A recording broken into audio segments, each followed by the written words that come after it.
lait bio est estimé à 60 millions d'euros. C'est une nouvelle façon de se restaurer, un concept qui est en train de cartonner en France. On appelle ça des food courts, une sorte de mélange entre le restaurant et un marché, formule à la fois facile et conviviale que Laurent Delsol et Olivier Stambach ont testé pour ce grand format gastronomique du 20h. J'ai ramené des planches. Oui. Ce sont des espaces de convivialité et de liberté. On peut aller chercher ce qu'on veut sur plusieurs stands, ça change de l'ordinaire. Des lieux ouverts du matin tôt jusqu'au soir tard, sans interruption. Je pense que ça a donné vraiment une âme à ce quartier. Des endroits pour faire ses courses, se restaurer. En fait, c'est la réunion de passionnés, de commerçants passionnés. Un concept en plein essor. Nous sommes à Rouen, dans un quartier en plein renouveau, éloigné du centre-ville.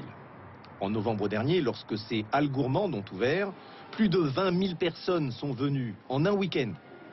Certains commerçants, à la fin du week-end, m'ont dit qu'ils avaient quasiment fait leur objectif du mois. Donc on a eu la chance vraiment d'avoir une ouverture assez impressionnante. Une réussite pour les 16 artisans. Ici, les clients voyagent.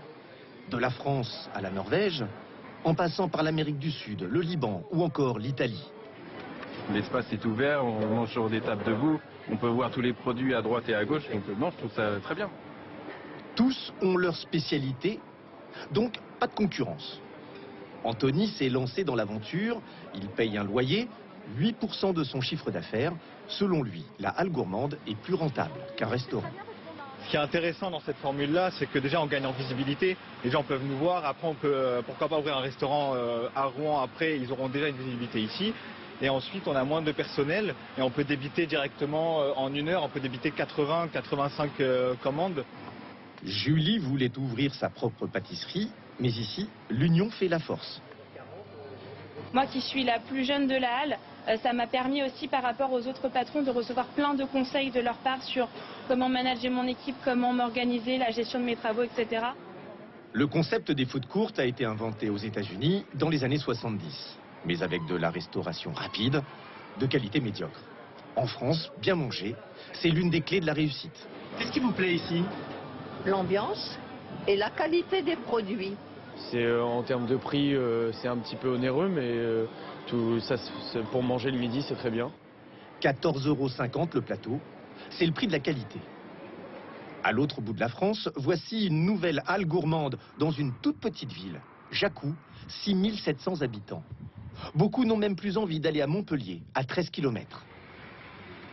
C'est vraiment devenu le centre pour nous, le centre de la ville de Jacou. Il n'y avait rien, pas grand-chose, à part un McDo et l'arrêt de tram. Je vais aller jusqu'en ville pour aller boire un verre.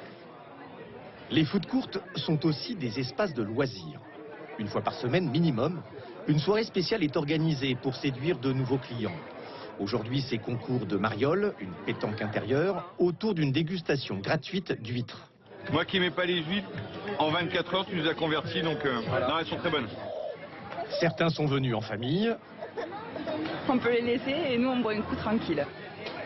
D'autres habitués s'installent ici dès qu'ils ont du temps libre. Dès qu'on arrive le matin, à 8 h du matin au bureau, il y a déjà la musique, il y a déjà les étals qui se mettent en place. Et puis on rentre au bureau derrière. Puis après on revient ici entre midi et 2 et puis on finit le soir ici. Certains voisins, chefs d'entreprise, organisent leurs réunions de recrutement sur place. Quand on fait le premier entretien ici, les candidats nous posent des questions sur le lieu, sur ce qui s'y passe avant le travail, après, éventuellement même pendant. Ça a un pouvoir assez attractif, c'est assez convaincant. Il est bientôt 23 h, le moment de fermer, et il y a toujours de l'ambiance. Ces halles gourmandes permettent de redynamiser des quartiers et des banlieues parfois un peu oubliées. Si vous connaissez la saga Star Wars,